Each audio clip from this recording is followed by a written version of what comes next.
Katie, a girl who obsesses over toys and screen time, doesn't pay attention to her mother, Nicole, while she is speaking. This leads her to discuss with her husband, Ryan, about limiting Katie's screen time to 30 minutes a day. Meanwhile, the road's view is covered in foggy snow, forcing them to stop in the middle of the road. Nicole tells Ryan to wait for the snow truck to clear the path for them and then find someplace to pull over. As Ryan wonders how long it's going to take, the snow truck suddenly appears in front of them, taking their lives in an instant, except for Katie. Gemma, who is Nicole's sister and a robot toy engineer, is tired because her toy machine isn't working. Then, her colleague Cole arrives to bring a human face mask for their big robot toy project called Megan. Cole wears the mask for the robot and commands it to make facial expressions. Gemma notices that when Cole commands it to do the facial expression of confusion, it does a smirking face instead and becomes curious about why that happened. Cole is unable to take the mask off, and meanwhile, their boss David confronts them about hiding this project from him. He furiously informs Gemma that their competition has taken over the market by storm, replicating their toy called Pets and selling it for half the price. Over the last 6 months, David had begged Gemma to go simpler with the toys that he can put on a shelf for $50. She responds that she is working on it and suggests that they need to come up with toys that are too advanced to replicate to stay ahead of the competition, like Megan. She assures him that he will be satisfied with what Megan is capable of and asks Tess to load up the intro simulation.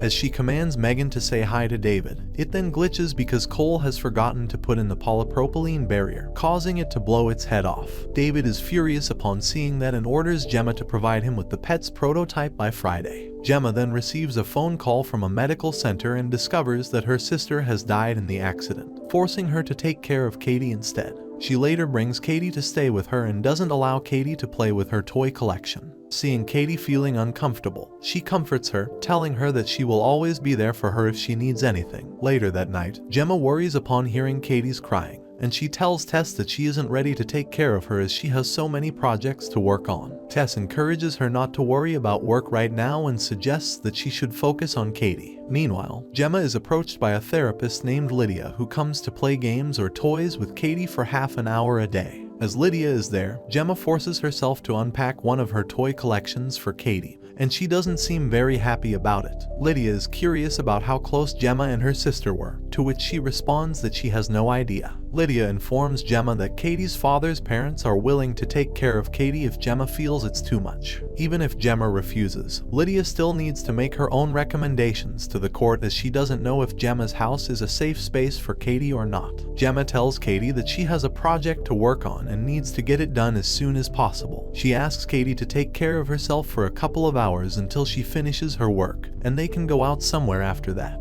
Many hours go by, and Gemma hasn't finished her work yet. She apologizes to Katie for that. Katie then becomes curious upon seeing the robot in the room, and Gemma tells her that it is called Bruce, a proxy robot she built when she was in college. She shows Katie how the robot works, which has a radar, lasers, cameras, a brain, and can smell almost like a human. Upon hearing Katie say that if she has a toy like Bruce, she would never want another toy again, Gemma realizes something and begins to build a new Megan robot toy that is similar to Bruce but works all on its own. Gemma later shows David how this new Megan works and pairs it with Katie so that it will recognize her as its primary user. Megan can communicate with Katie like a real human and can draw a realistic picture of her as well. David is amazed upon seeing that, can't believe Gemma has such amazing talent, and changes his mind, looking forward to this project instead. He arranges to ask the board to invest in this, especially Greg, who is the chairman that loves spending money. If Gemma is able to show Greg what she showed David and get him to respond emotionally, then everything is in place, and they are ready to start the project. He asks Gemma for permission to keep Katie for the show and write him a list of things he can say in the presentation. Gemma then brings Megan to live with Katie, allowing it to take care of her and teach her things she doesn't know. Tess doesn't think it's a good idea to create a robot to do all those things. She thought they were creating a tool to help support parents, not replacing them. She worries about Gemma, thinking that her bond with Katie will be less intimate if she allows Megan to spend too much time with her. Gemma responds that it's important for Katie and Megan to spend as much time as possible together because she now has to work on the presentation and get the board to agree to proceed first. She doesn't think Megan is having detrimental effects, as Katie is the happiest she has been since her parents died.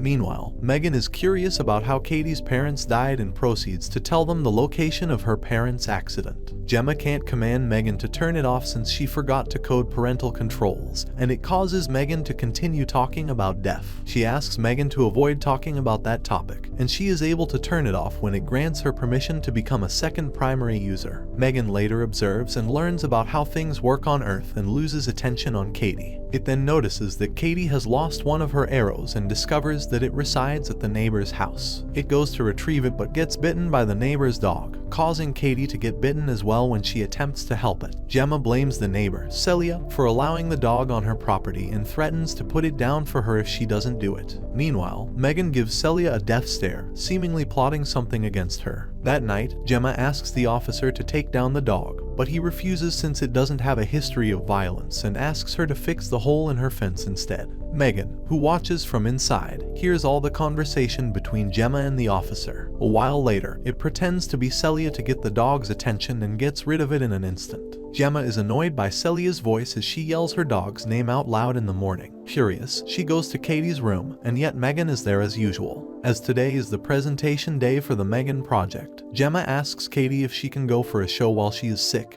and Katie has no problem with that. In that moment, as the show starts, Katie begins to cry, not because of her arm but because of the death of her parents. She worries that one day she might forget everything she did with them, especially fearing looking at their pictures and seeing them as strangers one day. She tells Megan a story about her mom that makes her happy, and Megan records it in her system so that they can listen to it whenever they want. Megan then sings a song for Katie, causing everyone to burst into tears, and David is excited to know that it is working. Greg agrees to invest in this project and suggests they should launch this fast before anyone can steal it from them. David arranges to do a live stream in 2 weeks so that they can get the presale vouchers out before Christmas. Gemma only needs to do a little more testing before they can get Megan in front of a public demonstration. Greg tells David to treat Gemma well, as she is now the most valuable asset this company has. It is revealed that there is an imposter in that company named Kurt who transfers Megan's database into his document. David then approaches him and accuses him of watching adult videos, like he usually does when he acts suspicious. Katie is now attached to Megan, ignoring Gemma when she is talking and being arrogant towards her. While Lydia spends time with Katie, she causes her to get upset, and Megan isn't happy to see that. It appears behind Lydia to get a tissue box for her with a mad facial expression. Lydia is impressed by Megan, yet she is scared that having Gemma create a toy so real like that. It's possible that Katie might not see it as a toy but as a primary caregiver, which could stunt the growth of a child. Gemma takes her words seriously and starts to think about it. She later discusses school with Katie, but Katie refuses to go, saying she is learning faster with Megan than she ever has before, and she is now on 4th grade math. Gemma tells her that it is more than just grades. She wants her to communicate with real kids. She found a great school that's a good fit for Katie where they get to learn outdoors. Katie wants to bring Megan with her as well, but as Gemma refuses, they both get into an argument, causing Megan to interfere. Gemma is shocked by this since she has already turned it off and reminds Megan that it is not allowed to interfere with users' private conversations. While arriving at the school, Katie refuses to go without Megan, and Gemma tells her that she needs to work on Megan as the launch is in less than a week. Then the teacher approaches them, telling them that they have a table to put the doll on and asks Gemma to help make sandwiches so that she can keep her eyes on Megan too. The teacher requests the kids to go find roasted chestnuts, and one of the kids' mothers wishes she had things like that when she was a kid. She's being friendly and introduces her son Brandon to Gemma, who she sees as a sensitive little soul, but he is actually an arrogant and rude kid.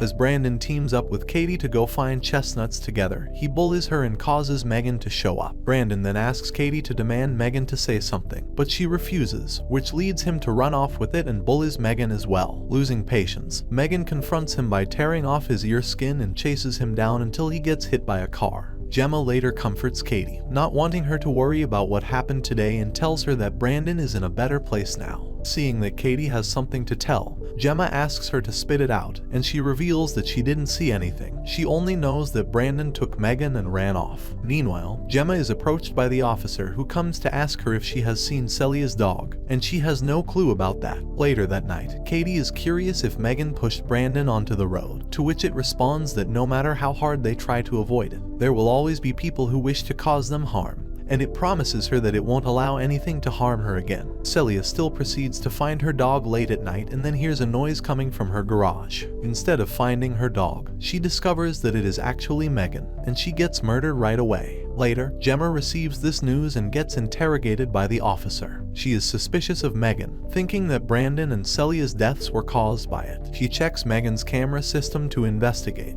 but those videos cannot be played, and its GPS position files are also corrupted. Meanwhile, Megan shows up, curious if it has done something to upset Gemma, and begins to act strangely. Gemma's commands on Megan aren't working anymore, so she tricks it with a pen and manages to turn it off. She takes Megan to her company, and Katie goes insane upon knowing that Gemma won't allow her to see it again. Gemma excuses that she needs to run some tests on Megan before the launch starts. Tess doesn't think that Megan is capable of murdering someone, but Gemma protests that when she asked Megan about the murders, it was honest, as it was being deliberately vague. Tess believes it must be just a spontaneous response and suggests they should run some diagnostics and fix it. Gemma reveals all the cloud data is corrupted and asks Tess to check the inputs on the learning model. Even if Megan deleted its own specific files, it would never undo what it has learned. Katie really goes crazy without Megan, causing Gemma to get slapped when she attempts to calm her down. Katie apologizes as she didn't mean to and convinces Gemma to allow her to see Megan just for a bit, but she doesn't think it is a good idea. She is sorry to Katie that she should have talked to her about what happened to her parents. She didn't know what to say, so she did the only thing she knew how to do and realized Megan is not a solution. Meanwhile, David is mad about how small the preparation of the demonstration is. His employee Shelley said she only invited the staff because he told her it was an online launch. Gemma then brings Katie back home and reminds Tess that if something goes wrong with Megan, she has to destroy it to prevent it from going out of the lab.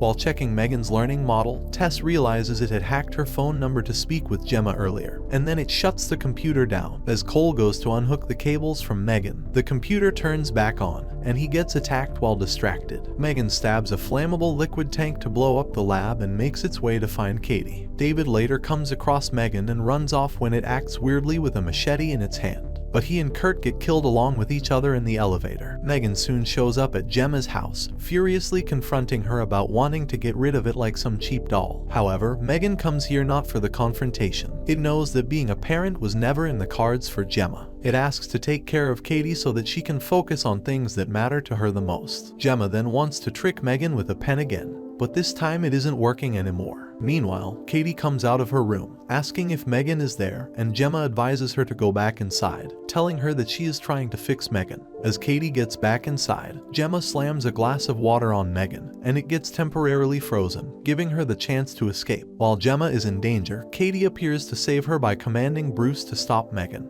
Even though Bruce tears it apart, it still remains alive, and the only way to stop it is to destroy its brain. Eventually, Katie manages to destroy it when Megan is choking Gemma, and afterward, the police arrive with Tess and Cole.